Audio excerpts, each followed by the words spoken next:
on that blue side, as we had said, could come through. They ban away the Yone, the Gwen, and the Nico. On RNG's red side, they're going to ban away the Azir, Rumble, Vi. First pick of the Yorick this time, coming through with the tanky top laners. Yeah, a couple of things to point out here that I think are pretty interesting. The Gwen ban on blue side certainly is something to note. Hery clearly not feeling comfortable there, but wanting to take away things like Vi to establish that pressure make a lot of sense. A Yorick first pick here on blue side is very bold. It is certainly throwing down the gauntlet, saying we know exactly what we want to do, and they're following it up. It is certainly not being let up. We wanted to see OMG play aggressive. Well, here you go. This is a draft that had a lot of priority. Boom, boom, boom. Everybody's locked in. They all know how important this series is. The fact that we got so many insta-locks, as now the Lilia plus Jax combination is coming through. And there's a lot of speed on the side of RNG right now, and a lot of scaling aspects on OMG's side. There is a lot going on between these two comps. I think they're actually very interesting when you look at both of them. We've seen the Lilia Corki mid-jungle duo be a little bit more prevalent over the past couple of weeks here in the LPL. The concern for RNG is kind of exactly what happened to OMG in game number 1. These are some pretty slow champions. The Jax wants to play for late game, Corki wants to play for late game, Lilia can't really contest early. That being said, OMG don't exactly have the biggest go buttons in the world right now. Viego obviously is going to have some priority, but Ryze wants to try to play the map. Yorick is certainly not going to be, you know, a huge assist in a lot of these skirmishes. Instead of seeing the adaptation that I thought we were going to see, which is more so for a lot more skirmishes and a lot more early exchanges, we're kind of seeing the opposite here. The Starry respect, the Jhin banned yet again, as well as that Zeri. So trying to take away some of those pieces that really worked for them. There is the Misfortune ban as well on top of that. Lilia can be very devastating because the bullet time does not pop you out of the lilting lullaby. So a lot of ADC focus in the second phase at least, but now we have to see what the glue is going to be for both teams. And right now, it's going to be the Nautilus locked in for Niket, and immediately the Lovers duo for Starry and Moham. Xayah Rakan makes so much sense to complement this comp because you want to play around the Viego and the Ryze, playing for those 5v5s in the back half of the game. Viego getting resets with the Rakan engage and being able to set up a lot of those plays with the Realm Warp. You know, Xayah fits into that comp well. You can even pull the Yorick away, which, you know, makes it a little bit more difficult for, you know, RNG to be able to match with a similar idea. I understand the idea for OMG. RNG, though, you don't want to talk about hovers, but it's going to be the Tristana. Yeah, this is a really interesting draft decision. We'll see where, you know, AD carry mid end up going. This is a double flex for them right now where they want to put the Corki in the Tristana. I want to see a bot lane. I want to see it all in. The combination of the Nautilus and Tristana can be so deadly in the 2v2. Yeah, and I think it just gives you unbelievable scaling. I do believe that OMG want to play for those fights in the late game, but man, I don't know if any team could outscale what RNG has on the table here. This is very, very dangerous in the back half. One thing that I do want to point out that could be really in favor, though, of OMG in this draft is not only that I think they'll have priority in the early game. Viego, I think, does a very good job of being able to establish that against Lilia, but also their mid-game ability to get picks and to catch out a lot of people through side lanes, I think, is huge this game. Their mid-game power spike is absolutely ginormous, and that's really, I think, what's going to be the big dictator here. Can OMG get that mid-game pressure that they weren't able to get in game number 1, or RNG going to be able to replicate that performance and add the scaling on top of that? Yeah, a lot of momentum gained by RNG. We saw a performance from them that looked obviously the best performance we've seen from them all split long, it feels like. Really good synergies across the board, but now it's OMG's turn. They're on blue side. They got a lot what they wanted, but these two historically legendary organizations on the cusp of being eliminated for split 3 of the LPL. OMG have their backs against the wall now in game 2, trying to push us the distance, trying to push us to 3 games to stave off that darkness. You lose here, and yes, you have another series, but after that, goodbye. We'll see you in 2026. And for two teams that started the premier era of the LPL on the highest of highs, that would be devastating to the fan bases. We see everything we get from these teams on the Rift now as we go into game number 2. Shanghai will hopefully give them all the energy they have, and game number 2 between RNG and OMG starts now.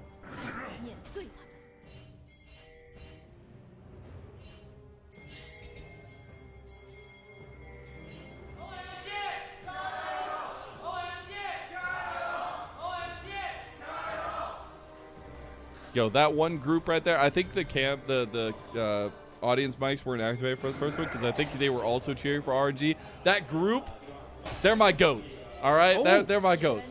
I think we want to see some cheers come through. You love to see it.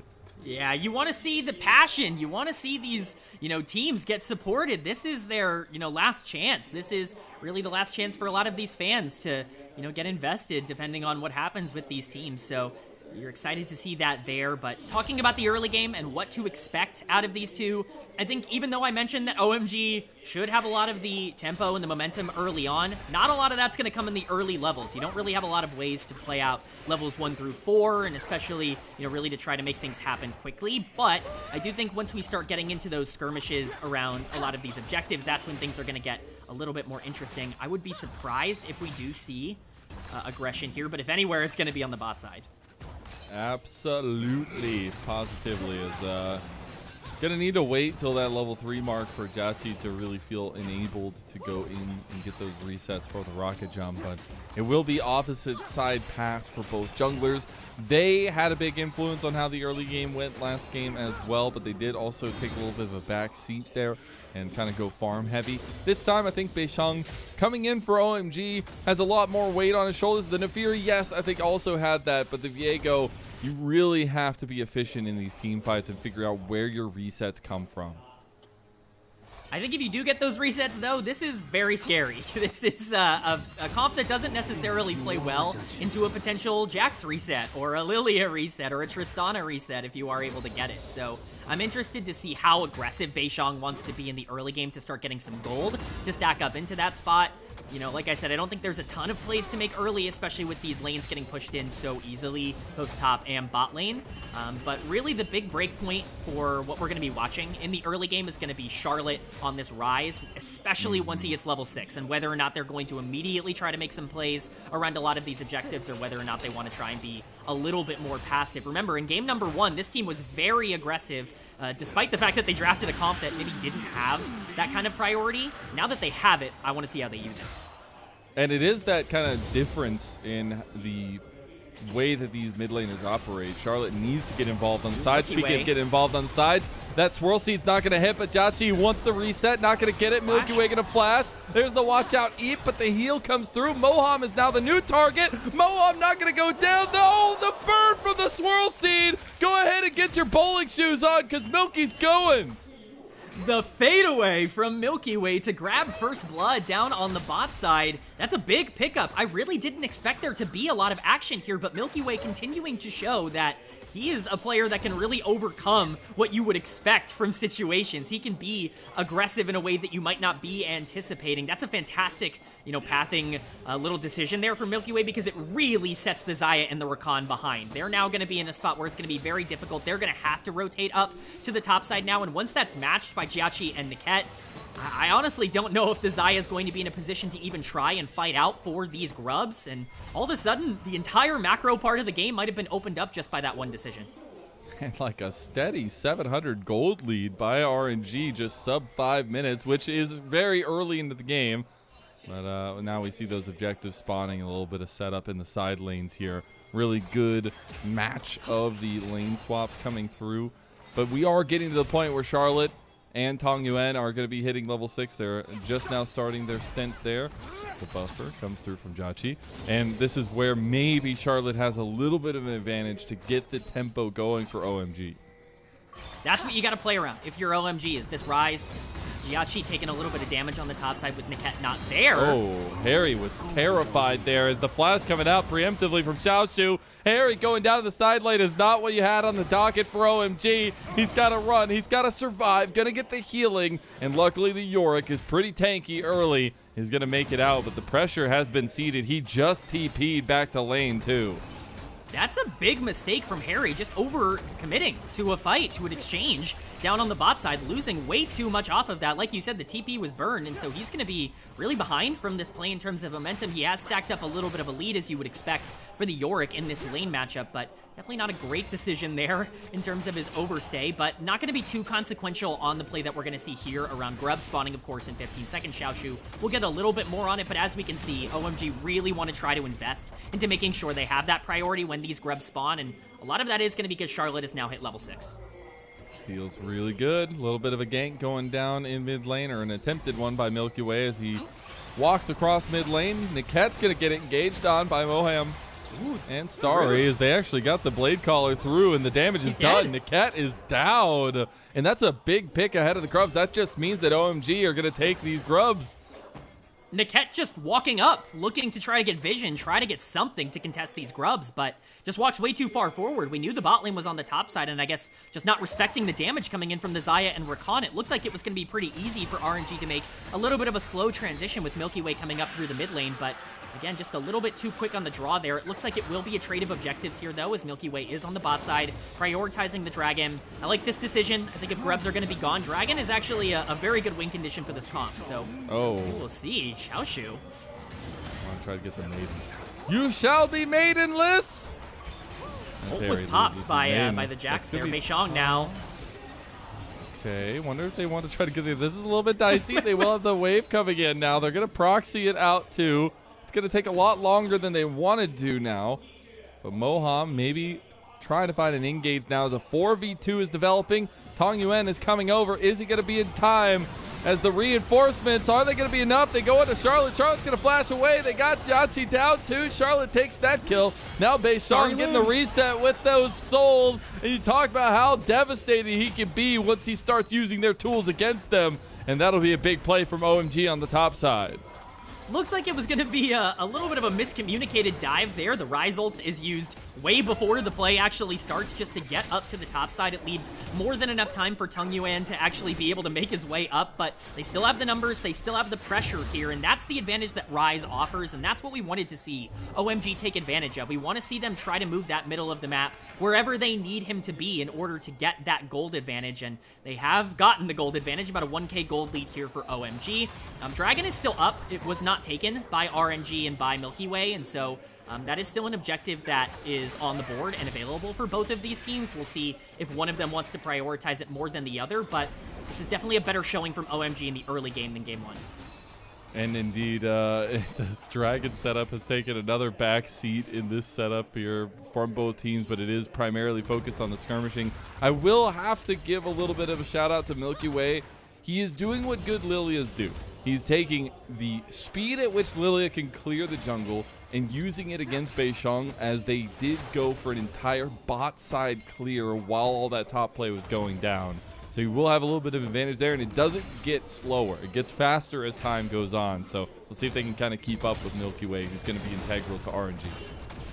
Yeah, the Lilia is just going to continue to generate a lead here and really kind of make this game a bit more difficult for OMG, because you can't really walk into a lot of situations with Milky Way there. The combat power is just a lot higher than you would want it to be at this point.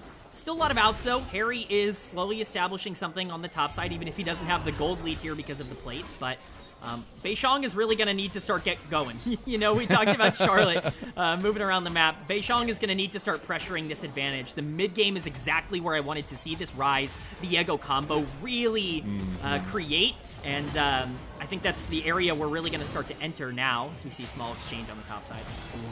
Yeah, especially when those first items come, that's like that next big break point. And it's funny, after all that was said and done in the early game for RNG, they're going to lose both early objectives holistically.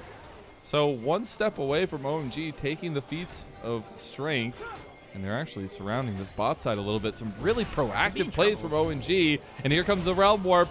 They're going to bring down Charlotte. They're going to surround down as the quickness grand entrance combo. Buffer it out. JiaQi surviving for a little bit. The swirl seed hit from downtown. Now Starry's going to hit the Feather Storm as another swirl seed coming through. Even from a distance, Milky Way making a difference. Yeah, that's a massive intervention from Milky Way that could have been a really big problem for RNG, but it's really well played by JiaQi and Niket. I really think that that was a situation where, you know, worse performances could have easily gotten them killed with the intervention from Milky Way. So nice to dissuade that dive coming in, and it is a lot of resources used by OMG, but I like the look, I like the play trying to be made by OMG. We said we wanted to see them out on the map. The only issue now that creates is we are starting to see, even with the kills going over to Charlotte, a bit of a gold lead generated in the mid lane, but we're gonna get another chance to see how this ended up going down. Moham with a really nice engage, and the buffer does come in from JiaQi, but just not enough, and obviously Milky Way making a really big impact with that ultimate, so a really nice intervention coming in from RNG, just in general, and being able to dissuade what was the play that OMG set up to make. All right, we come back into it. We got first items on the board, especially the Roa complete from Charlotte, so he'll start stacking out, going to be even stronger. The next spawn of Grubs is also on the table as Milky Way is spotted out by Moham. On bot side, should just mean Beishong can take these Grubs, and you're willingly giving over 6 Grubs to this composition. That's questionable to me. Yeah, I'm very surprised by this decision. Moham has no flash, and so even if there wasn't some sort of like 5-man play that OMG made, it's going to be very difficult for them to force that advantage. Charlotte's not going to be able to get in with the ultimate, and so you can't really freak out about that. They're actually pinging it. They don't even really know where it is. The pings are coming down at the moment. Definitely an interesting play here by RNG, just a little bit behind in tempo from maybe what we expected them to be. I mean, that's also feats early. I mean, yeah. I know it doesn't really matter because we really built those boots anyways still. But anyways, it is still, objectively, it is an advantage. And now that RNG have done this, I do want to kind of take stock of what their mindset could be. And it is a little bit of a scaling aspect. The double marksman comp with the Corki and the Tristana going to have a lot of strength later on with those resets of their own. And maybe they just feel like that's enough. I mean, maybe they feel like it's enough, but you just gave 6 Grubs to Yorick. That is, that's a really scary proposition to put on the table. I get that you feel comfortable in the Jax matchup by, you know, clearly showing that in draft, but this is definitely maybe not the move I would have made. A lot of pressure is now going to be on this Tristana, on the Corki, to be able to win a lot of these fights and, you know, to be able to set things up. Niket and Milky Way are going to need to really start, you know, pushing that tempo as we talked about, because the longer this game goes, the harder it's going to be to deal with that side lane pressure that's now basically been guaranteed for OMG. See a redeploy out on bot side. Niket looking for an angle is going to find Moham. He can just dash away, so they immediately back away from that one. What else coming of these early fights? Still about another minute and a half until that next dragon. That OMG would love to keep stacking up to keep RNG down. Still about 2 minutes and 40 seconds on the Rift Herald on the top side. So even though we had those kinds of opposite side plays from Milky Way trying to keep his tempo up in the jungle, they are dead even in the farm, and the speed from the Lilia not really paying off. Yeah, this is to the credit of Beishong. I think this is a pretty difficult matchup to stay even in, but that pressure through the middle of the map just makes Milky Way a bit more scared to step up and really kind of take control of the jungle like a lot of Lilias would be able to do at this point. And I think that's why we've seen kind of the gold state stagnate a little bit here between these two teams, is I think both are a little bit nervous to try and go for something too aggressive. That being said, with ultimates back up for the Rise, ultimate available for Rakan as well, a lot of plays could be made around the map. It's just about which ones they want to pull the trigger on, but we're seeing some objectives spawn soon. 30 seconds on Dragon. Obviously, that will be second Drake for OMG if they want to go for it. RNG probably want to try and deny that, as they've given over everything so far, and if you give OMG too many free things, it starts to get a little bit scary, but we'll have to see where they want to put their priority here. Yeah, I think the stress is rightfully so. The anxiety, the scaredness is rightfully there because never has it been in the history of the LPL that you get eliminated almost halfway through the year when you still have so much League of Legends around the world to be played. And these organizations trying to stave off that, but these players, they want more time. They need more time. Only getting these kind of 5 series there feels so bad. And now we get the engage set up around this dragon. Moham is going to tank it down, but Niket can't tank just enough. The buffer comes through from JiaQi. That's going to be big. They're recentering around this one. Milky Way has come back over. They aren't going to get the catch out on Tangyuan, but that should just be the dragon to OMG. So still 100% objective control from OMG, and our RNG falling asleep at the wheel. I don't know what's going on. RNG looked for a very aggressive engage as JiaQi takes a nice trade onto Starry. Milky Way not gonna land the swirl seed there, but I don't know what's going on. Niket just trying to go full in on the Rakan support and opening himself up to get his entire health bar chunked out. No real follow-up coming in from RNG. Milky Way was a little bit late to the play and wasn't really available. It seems they're just not prioritizing any of these objectives. It doesn't really seem like they care all that much, which is a very shocking, revelation. That's where a lot of the gold lead is coming in for OMG. You could talk about the tempo that RNG have been able to generate, and you can talk about the scaling that they do have with the double marksman in this comp, but they're starting to throw away a bit of that advantage that we thought they would have in the back half of the game by just giving so much over to OMG. I know what's happening, Kman. We're going to 3 games. That's what's happening. Of course. OMG have gotten their potentially. Using a little bit of setup here for them in game number 2. Definitely a much more confident setup for them after that game number 1.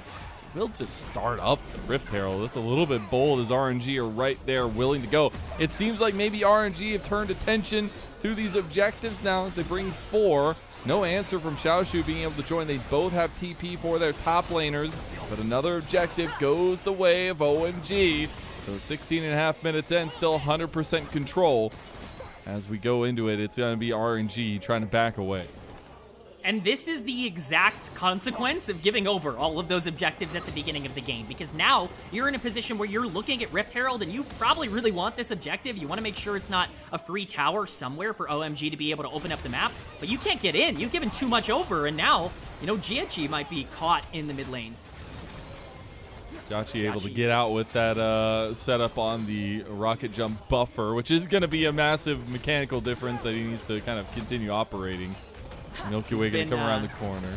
He's been perfect on it so far. He's going to need to stay perfect so good. On it. Oh, Charlotte in trouble. TP's coming in. The Avenger beam. Charlotte's going down. Depth charge goes in. Hits him in the sky. Into the sky he goes. As now Xiaoxu goes in for the engage on Hery, who came to join this fight. It was the double TP. Now Hery feeling confident in the 1v3. Beishang maybe getting resets, maybe going for the flash play. Can't get the CC on a Niket. Meanwhile, lilting lullaby. Milky Way singing sweet nothings as Starry's going to cleanse out, but Moham doesn't have that grace. Buster shot coming through to save them. As they do back away, we still get a lot of that action that we were talking about in game number 1. Yeah, we're living on a knife's edge throughout a lot of these fights. It's very close. Oh. Is he dead? Okay, well, he's just stuck there, and the Heartbreaker makes it so. So Beishang gets his first kill in the map, and that'll be pushing on top side, maybe even taking a turret. That is one of the most mental booming moments that you can have in League of Legends, stuck in your cage to watch yourself disintegrate. But Flash, though? He did have Flash. I don't know. It's a very interesting decision there from Tangyuan. But There's it is going to be those. down. Yes, that is true. But the more gold we see go over to that York, the more scared I get for RNG. It just becomes a little bit more of a worrisome proposition to try and take him down. I'll just say the reason why we're bringing it up so much is because in game number 1, it was clearly like a mechanical strategy difference. These are just some weird plays being played by RNG as he gets stuck there. He can't even move out. Yeah, I don't know. Why not flash? I don't. Definitely an interesting decision. It is. Yeah, you never really know what's going on. Maybe he just resigned himself. Decision. I like that. I like that a lot. Yes. I like that. Yeah, you don't want to. You don't want to on be the too end. harsh. Yes. Beishang? He ended up having to burn the flash to get out of that. He's a little bit terrified. A lot of vision control there by RNG. They still are scary, and especially now that Tangyuan has hit that second item, waiting for the evolution of it. The Corki's going to start coming online. So we have to check in because we've known now, apparently, that RNG are just willing to kind of let this game go on and try to get to these item spikes, and we're starting to make our progress towards that. Yeah, I think you really need to make sure that you can get this Corki some gold. I understand that he's a little bit up in CS. It's actually basically even on the rise, but that's not really good enough. If you're going to be Tangyuan in this game, you need to be really far ahead to be able to start breaking through the front line. As we fight through here, the Rakan is going to be a problem, and obviously you can try and buffer a lot of these engages all you want if you're JiaQi, but you need to make sure that you have some damage on the back end, and I think that's getting a little bit scarier, but with Dragon spawning in 7 seconds, that looks like it's going to be the priority for both teams here. top lane turret should fall to the minions. So Winion's OP for OMG as Hery's gonna walk down with the maiden. Set up around this dragon. Still full objective control from OMG. Is that gonna remain the case 20 minutes into the game? If RNG can put up a tussle here, they feel willing to fight, but the dragon's already going down. The double engage, but it doesn't work out for Niket as Starry just takes him down. RNG have no stake in this game. Xiaoxu has a little bit of a flank going, but he's just by himself. He goes in, the dragon's going down. He has to flash over the wall as well as the leap strike. Now RNG try to fight on the front side, but Tangyuan overextends. Starry stepping up too. That big carry on OMG finally knocks it out of the park. And RNG are left running around like chickens with their heads cut off. As Tangyuan is down, JiaQi is down, Milky Way also gone. OMG are now at a 5,000 gold advantage. One of the fights of all time for RNG there. They end up completely disconnected. Niket gets bursted down instantly as that fight starts. He just doesn't have the tank stats to be able to survive at this point in the game. Xiaoxu tries his best to play on the flank here, but they're not really able to get any damage off with the Jax. There's no way for Milky Way to be able to get in to try and smite it out. And not only is that dragon gone, that is Otacon gone in favor of OMG as well. The objective stacking continues here, but we're going to get this on a replay. I want to see what was looked at here because this is a great engage from Moham, but Niket is just way too far forward looking to try and counter hook here. Obviously pretty unlucky that he ends up hooking the wall, but Xiaoxu by himself, he's not able to get anything done with the rest of the team zoned off by this Yorick, and with no smite available, this is just a free fight for OMG. Tangyuan eventually stepping up and just taking so much damage. Very interesting positioning from him, if we're going to use that term again. But OMG able to capitalize, and they're able to pick up a ton here. It's not like we expect the greatest plays of all time from Root Nirvana team, but these guys are professionals. And I think there should be a level of a bar that they need to reach, and unfortunately RNG seem to have dropped the bar in this one. OMG will pick up that bar and will gladly take what RNG is throwing down, because this series also important for OMG and RNG, and getting to game 3 just is the perfect culmination to this story. That's what we wanted, right? We wanted 3 games. We wanted them to leave it all out on the Rift. We'll see an engage here, though. Engage. Got a lot of damage on Moham Moham. on the flank. Yeah, they have the Atacon GA, so they can play a little bit loose with it. Yorick's just pushing mid. Seed is going to connect. Yeah, they're trying to get a tier 2 in mid lane. Really untouchable at this point. Xiaoxu's answer in the Jax is doing not nearly enough against this Yorick pick. It was a first pick for a reason, making it pay. Yeah, I mean, this is a tough one for RNG moving forward. When you're thinking about ways for them to get back into this, I think there are ways you could potentially pick up a fight. You know, a miracle ultimate coming in for Milky Way could potentially turn some things around if you're able to get 5 members of that. But I think when you're looking at what OMG did to get themselves here, we've talked about it the entire day, just playing aggressive. We talked about it in draft, making sure that you used your priority in the mid game to take a good game state and turn it into a great game state. OMG have done that, and now they can have everything they want on the map, including every single tier 2. Exactly. They're going to get the buffer out of JiaQi, but that tier 2 will go down. So only in the base does RNG have any safe place. And second items are abounding for OMG. A couple collectors picked up as well for Starry too, on top of Beisheng. But we'll be getting close to third items for Charlotte and Starry. It's becoming dire for RNG. It's definitely becoming a lot more difficult, but what I want to see from OMG is to keep the pace up. I understand that you've got a massive lead, but with Baron spawning here in 30 seconds, Dragon spawning in a minute 20, which is of course going to be Soul for them, I need them to pick an objective and just try to end the game over it. We've seen a lot of teams in Group Nirvana be able to generate leads of this caliber. Not a lot of them are able to finish these games as consistently as maybe you would like. So for the confidence of the rest of this series, if we are to go to a game number 3, I think OMG is going to want to continue to push that pace. But with Rise split pushing on the top side and Yorick continuing to be a nuisance, it's going to be protection duty for RNG. It is indeed. It is indeed. As Baron started right out by Beisheng. All right, I like it. They just know that they can win, and they're going to try to win now too. With this Baron buff, they can absolutely burst down the pace. There's no response. Milky Way maybe not even on the same screen as Baron. There will be all 5 Baron buffs aplenty for OMG, making it out. Dragon is spawning now. OMG should respawn and just go over that way. About 20 seconds there until it comes up. I don't think RNG can burn it fast enough.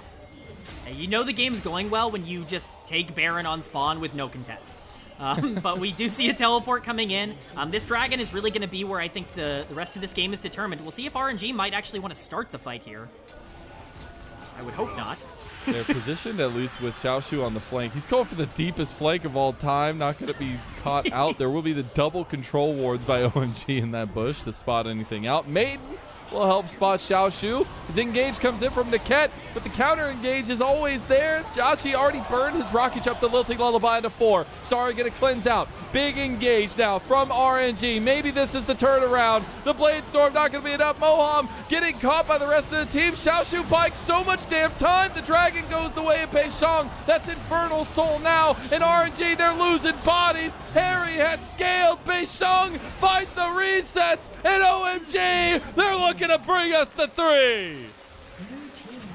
What a fight from both of these teams. It actually looked okay for RNG for a split second, but the moment Beishang started getting those resets on Viego, things started crumbling quickly for RNG. Hery had gotten online. The Yorick damage was insane, but I really want to point out Moham in that fight. Some fantastic play from the Rakan. Looks like it's going to be just the tower. No inhibitor going down here as we get some resets. Beishang still is going to be pushing in the wave bop. We're going to get a replay on this to kind of see where everything went wrong for RNG. First off, Xiaoxu's never able to get into this fight on the back end. He has to completely path around, and by that point, Niket is out of health. We see a fantastic ultimate coming in from milkyway. That's what we needed to see, but they just don't have the follow-through right now. He ends up going down a little bit too quickly. Charlotte does have to trade his life for it, but by this point, Beishang is in a great position to start getting these resets as long as he's not taken down immediately by Tangyuan. And he's able to flash in, get on him, get those resets, and from that point, the fight is over. The Yorick, too much of an issue to take down early. And you can see some of the benefits that RNG have with their composition and some of the strengths that throw through, but now you're down almost 10,000 gold. It's going to be a hard time for you to find anything in these next fights, as well as they are looking to push down with about 25 seconds left on this Baron. The Maiden is up. Hery is very strong. RNG were looking for an engage through Niket, but they will lose this inhib on bot side because of it. Realm Warp in. Charlotte getting engaged on with the depth charge. Double knock up there, but they've already taken down Milky Way. They're looking for more souls to keep as OMG looking to go the distance against RNG. The legacies of both organizations since 2012 coming to a fold here to keep themselves here in the LPL for the rest of the year. It's OMG, it's RNG, all the nostalgia you could ask for going the distance.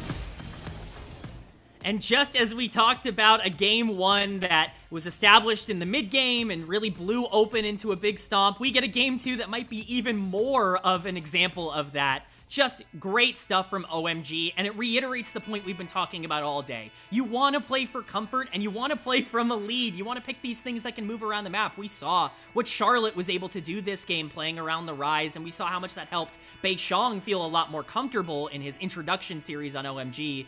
I think the stage has been set for this game 3, and I'm super excited to see where it goes. It has, and it's led a lot off of both junglers as well. Beishang finally finding success after that game 1 not necessarily going his way. And again, the story of him coming in, try to right the ship at the last second, it's been a story he knows well. But 2 years later, coming in for OMG after not playing competitively for the last 2 years and still having performances like this against Milky Way feels really good. And they gave him a lot of resources here. They gave, as well, a lot of resources towards Hery in the top side, and it paid off for them. But now, a lot of those comfort picks, they're gone. You have to remember this is Fearless, so you have to start digging in that champion pool moving forward. Yeah, Viego is a pick that we've seen Beishang succeed on before. Not so much the Neferi that we saw in game number 1. It's going to be interesting to see what that adaptation looks like. Something like a Wukong is something that I would consider, a 2023 meta that Beishang could potentially feel comfortable bringing out here. But you're right, I think now with the pools pinched for both of these teams, especially a lot of those engage playmaking supports off of the table for these two teams, it's going to be interesting to see how they structure this, but Man, confidence just shifting back and forth, momentum shifting back and forth through these games. I'm excited to see what the strategy and the ultimate decision-making is now that it really is do or die in Game 3. Yeah, and you have to think what kind of blue side priority RNG are going to try to utilize, what they're going to try to get, because so far, blue side first picks have paid out pretty well in this best of 3 so far, and I think it's going to be really nice to see RNG readapt themselves to that blue side and see what works out for them, because we have seen some pop-off from multiple sides. I mean, we'll get to the MVP conversation a little bit later on, but it was a really nice performance from multiple members on OMG, and much less like in game number 1. I think some very head-scratching decisions from RNG to put them behind so far in that early part. That's not at all what OMG did in game number 1 in their loss, and RNG kind of fumbling the bag a little bit, but it definitely was great performances from OMG. Yeah, I think fumbling the bag might honestly be putting it a little lightly for how RNG played out that mid-game. There were certainly a lot of things left to be desired. There were some decisions. There were certainly some choices made, but we can see it's not like there wasn't damage on the side of RNG. They were attempting to try to make these plays. They just set themselves up into such a bad position, giving over every objective in the game. All 6 scrubs, every single dragon, Otacon, Rift Herald, everything going over to the side of OMG. That cannot happen in game number 3. Yeah. You just, in this meta, on this patch, like, you cannot give away those kinds of objectives. They're too important in the game. And that means that regardless of, you know, what players like Tangyuan were able to do, you're just not going to be able to generate that same kind of pressure, and we saw that for RNG. I want to see them get back to what they did in Game 1. Xin Zhao Ahri really ended up working for them because it let them feel comfortable trying to make these picks, but not so much in Game 2. I just, like, it is rare in this day and age of the meta, with the amount of objectives there are on the map, to give 100% neutral control over to any team.